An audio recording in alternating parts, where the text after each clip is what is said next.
Ito, nilabas yung car incentive ng YEP. Basically, YEP pa ako noon. That was 6th year? 6th year, ay hindi.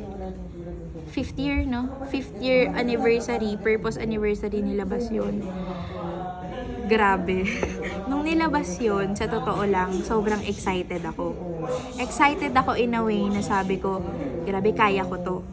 Kaya ko kahit na wala pa akong RQB during that time. Oo, every time na nag-hit kasi ako ng goal, bigyan ko na kayo ng ng idea. Every time na nag-hit ako ng goal, tapos na lagi sa mind ko. Kahit it is finished na agad, begin with an end in mind. Kasi kung ikaw mismo hindi ka naniniwala na tapos na siya, never mo talaga siya matatapos. Kung ikaw mismo hindi ka naniniwala na makukuha mo, hindi mo talaga siya makukuha. Kasi lahat nagsa-start sa'yo, lahat nagsa-start dito kung paano ka mag-isip.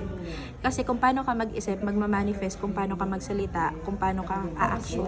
Kaya dapat dito pa lang tapos na lahat ng goals mo.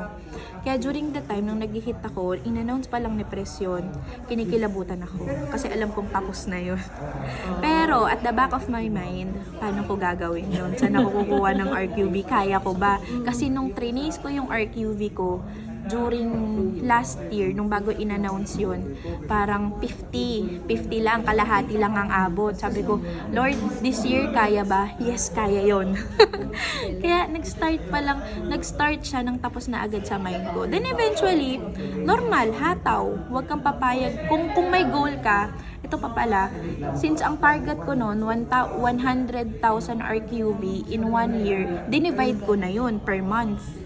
Sabi ko, ilan ba? Habang nandun ako sa sa venue natin dinivide, nagsasalita si Pres. Oo, nagsasalita pa lang si Pres. May notes na ako nasa phone ko nga ata. May notes na ako kung paano ko siya kukunin. Shucks, kailangan mag-rehit ako ng Ruby per month. Yun yung sabi ko nun, Ruby per month to. So, kailangan ganto, ganyan. May plano na agad ako. Number 2 yun, plano. Tapos, eventually, pag may plano ka na, since alam mo na yung mga i-hit mo ng daily, weekly, monthly, action. Massive action talaga. Hindi pwedeng hindi mo mamimit. May mga moment, syempre reality lang naman tayo, may mga moment na hindi mo talaga siya mahihit. Daily, weekly, monthly, pero huwag kang papayag na walang mangyayari next month. Ganun siya. Kinumpute ko na noon, ilan dapat magsasuffer, ilan dapat mga mag-hit. Ganun agad siya. Tapos, eventually, maging high ka rin na in a way na tinatrack mo ano na bang progress ng RQB ko, ano na bang progress ng maintenance ko. Naka-excel din ako noon nakapag-maintain na ba ako, kasi kahit naman hit mo yung RQB at the end of the month, kung may na-miss kang isang Immunergy ang assay sa Immunergy ang maintenance namin edi wala rin. So maging sika rin dun sa part na yon. Tapos, ayun, pinakamabibigay ko talagang tip, begin with an end in mind. Ayun, yung sabi ko nung una. And then, have plans and then massive action kapag alam mo na yung plano mo. Huwag kang papayag na hindi. Ganun siya.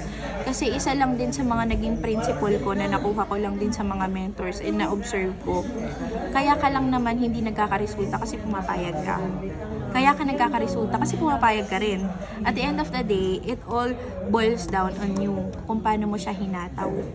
Ganun siya kasi hindi na doubtful yung system kasi maraming nakakakuha. Parang example ngayon, nagkaroon ng incentive, almost 91 achievers ang nagkaroon ng libreng shoes tsaka bag. Hindi na siya haka-haka na makakahit ka kasi 91 na yung nakagawa Okay pa kung isa lang si Upmay lang pero hindi, 91. And huwag kang papayag na sa 91 na yun, wala ka dun. At ikaw yung pang 92. Ganon siya. Hatawin mo talaga ng bongga and basta ayun, lagi lang minamindset sa amin, pag wala kang resulta, pumapayag ka. Pag tumatagal ka, pumapayag ka. Ngayon, wag mong payagan. Patay kung patay lagi sa goals mo. Ganun ako. Ganun siguro yung nakahelp sa akin, men. Thank you, men.